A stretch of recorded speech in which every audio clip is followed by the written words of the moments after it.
Hey guys, it's Joe Madden of WagerTalk. Today I'm joined by Dave Cokin. We're going to be talking Conference USA. First team up, Dave, let's jump right into it. Alabama, Birmingham. What are you thinking for this team? What do you like of their quarterback? Do you think this is a loaded team with high expectations? Because that's how I'm looking at them. Yeah, I like this UAB team. The key, you mentioned the quarterback, though, that's Johnston, and he's got to stay on the field. That's been an issue for him. He is injury prone. But if he's on the field, I like his leadership, good offensive line in front of him, and this is a well-coached football team.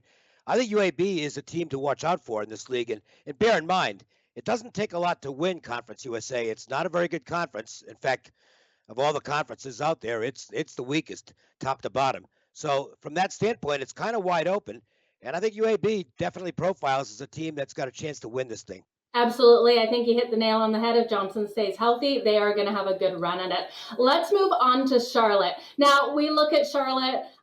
This team has a solid quarterback, but a really weak up front. What are you liking for them? Do you think they have a chance of making it here?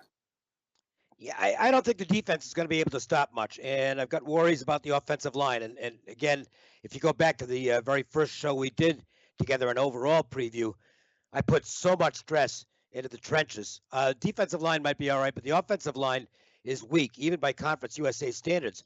They do have a good quarterback. I think Reynolds is a pretty good player, but if he doesn't have time to throw, that's going to compromise his chances of having a good season. I think Charlotte's going to be in a lower half of the division team, and they don't have as much experience as some of the other teams returning. There are teams in Conference USA that have a ton of guys back. Charlotte isn't one of them.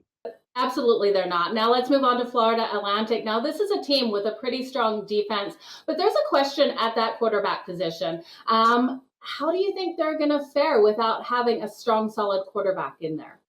Well, I think for Florida Atlantic, that's more of an issue than it might be for other teams because Willie Taggart is a very offensive-minded coach. His teams have notably been good on offense, not too good on defense. I think FAU's defense might be okay by this league standards, but I'm worried about the quarterback position. Nevertheless, just in terms of pure talent, they're in the upper half of the conference. And this is probably the level where I think Taggart is more likely to be successful. He, obviously did not get the job done at another stop, but I think here he fits pretty well. I think FAU is a decent team, probably in the middle of the pack in this conference.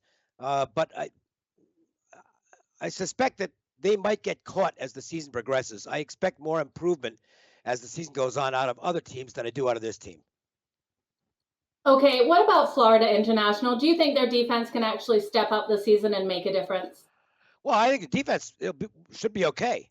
Again, by CUSA standards. The problem is the offense. And I'm looking up and down this lineup in this roster, and I just don't see any playmakers. I don't know where they're going to get their points from. And this was the problem for them last season. Just 3 and out, 3 and out, 3 and out on a regular basis. That puts too much stress on the defense. Butch Davis has not been able to get the players he wants to run the offense there. And I think FAU is probably in for a long season, or FIU, I should say. I think they're a lower half of the conference team, and I wonder if this might be the final year for Butch Davis at Florida International.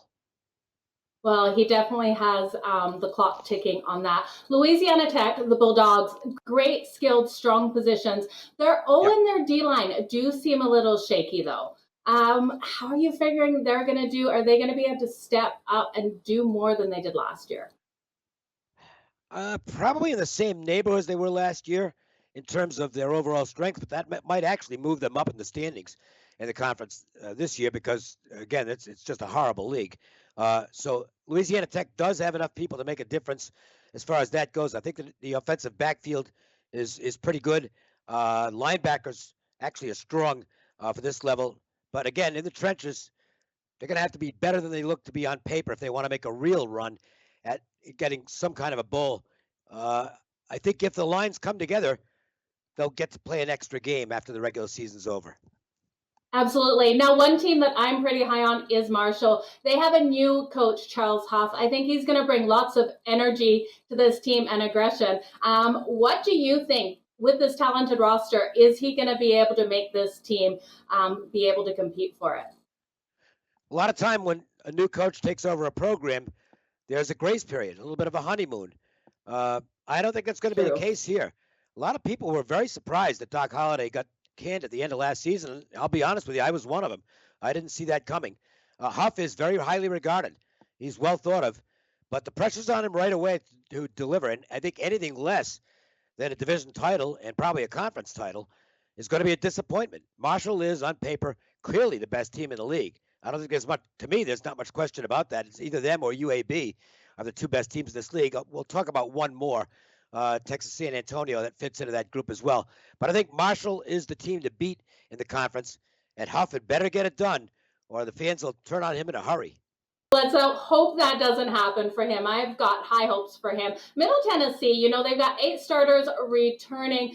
They've got an okay defense, good passing game.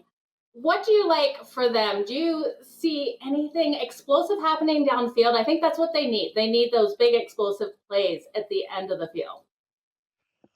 No, I really don't. I think Stockstill's best days are behind him at Middle Tennessee. I think they've morphed into what is now strictly a middle-of-the-road Conference USA team. They're not really bad at anything. They're not really good at anything either. They're a team that's going to have to play mistake-free football, keep away from penalties, and maybe they can do enough to win half their games. But that's about it. I do not have this as a high-ceiling team. I think middle of the pack is the best they can be in CUSA.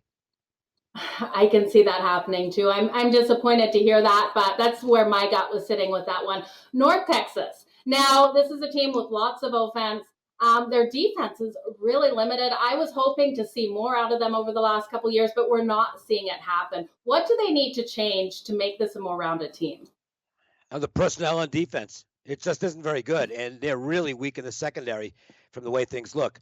Now, they might be able to get by with that in Conference USA against some teams because this is not a league with a lot of great quarterbacks in it.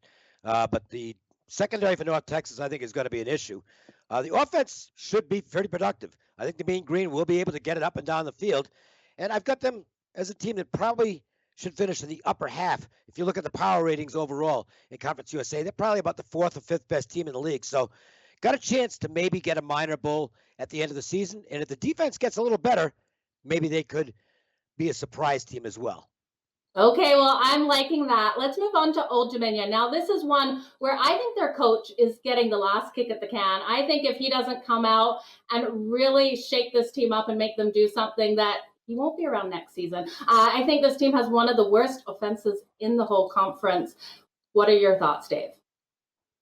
They got good receivers. And that's the end of the good news for the Monarchs. They're just bad at everything. Look, all I can say about Old Dominion is that it's a good thing there's a few really bad independents out there, and maybe a couple other teams in this league that are even worse than they are. But it's really tough to see Old Dominion winning more than a very small handful of games. They just don't have the personnel to compete on a weekly basis. And to me, the best thing they can do is compete in terms of maybe covering some spreads, but I don't even know if that's going to happen. This could be a team that puts money in your pocket going against them. Absolutely. So let's move on to Rice. Now we look at this Rice team, and they've got a smaller size defense. They've got a great couple running backs in there. I'm looking for a lot of progression to continue with this team. Where do you see them going? I'd like to see the progress continue for Rice because I think they've got a good football coach. He brings a lot of enthusiasm, and this was an absolutely terrible program when he took it over, and I think he's improved them to the point where they're able to be competitive at this level. The problem is, and really it's an annual problem for Rice. It's a small school that's not really very easy to get into. It's very high academic standards, and they're just not able to get the guys in there, enough of them, to put a really solid team on the field each year. I think they'll get the most out of what they have because they play smart football. Not surprising since they've got a lot of smart guys on the team, but there's just not enough talent here for them to be more than middle of the road in Conference USA. If they get something more than I expect out of the quarterback position, maybe they could be a bit of a surprise. But I've got Rice pegged basically toward the lower half of the league. Not at the very bottom, but probably not enough here to be a winning team. Yeah, I could definitely see that, Dave. Good point on that. Southern Mississippi, do you think they can do something this year? We look at this team, and their third downs are awful. They can't convert anything to that fourth down. Really frustrating as a fan to watch this team?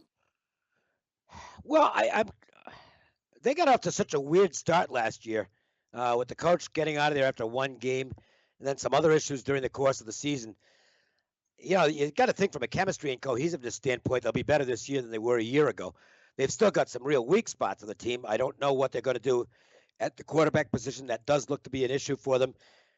They do have some strengths, though. Defensive secondary is good, and if they can find a quarterback, they've got some talented receivers on this team. So Southern Mississippi may be a chance to be a little better than some think, including myself. I've got them pegged middle of the pack, but maybe a slight arrow up. If they can solve the quarterback dilemma, Golden Eagles could be a surprise team. Well, I love surprise teams. Let's talk about UTEP, the Miners. This team is welcoming back a lot of their key players. They've got lots of depth on defense. Do you see them ranking higher this year than they did last? No, I think that's just a really bad program. And to me, it's between them and probably Old Dominion to see who takes up the very bottom of the league. There's just not enough talent here. And to be honest with you, I've never been a big Dana Dimmel guy. So, I just think the prospects for the Miners are extremely limited. And, the knee jerk as well, hire another coach. Problem is that they've been bad for so long that it's just not a job that I think is going to be very appealing to somebody. So even if that happens after this season, and I think there's a good chance it might, I don't see a lot of hope for this team.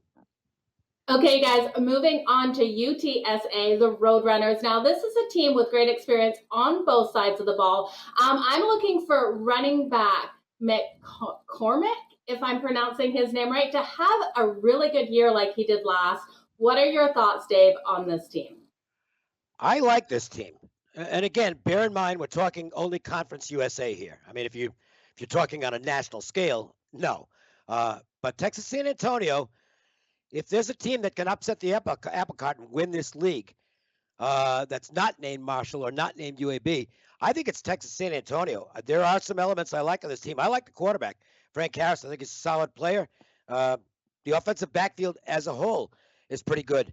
And the defense, by Conference USA standards, is at least okay. Program on the rise. I think at worst, they're the third best team in the league. And if everything comes together, Roadrunners could actually win Conference USA. Well, let's go Roadrunners in that case. Western Kentucky, though, let's talk about them. Last but not least, now this is a team with a strong, solid secondary. They have, what is his name? D'Angelo Malone. Their defensive back is returning. He is going to be lights out this season. I have high hopes for this team. What about yourself, Dave?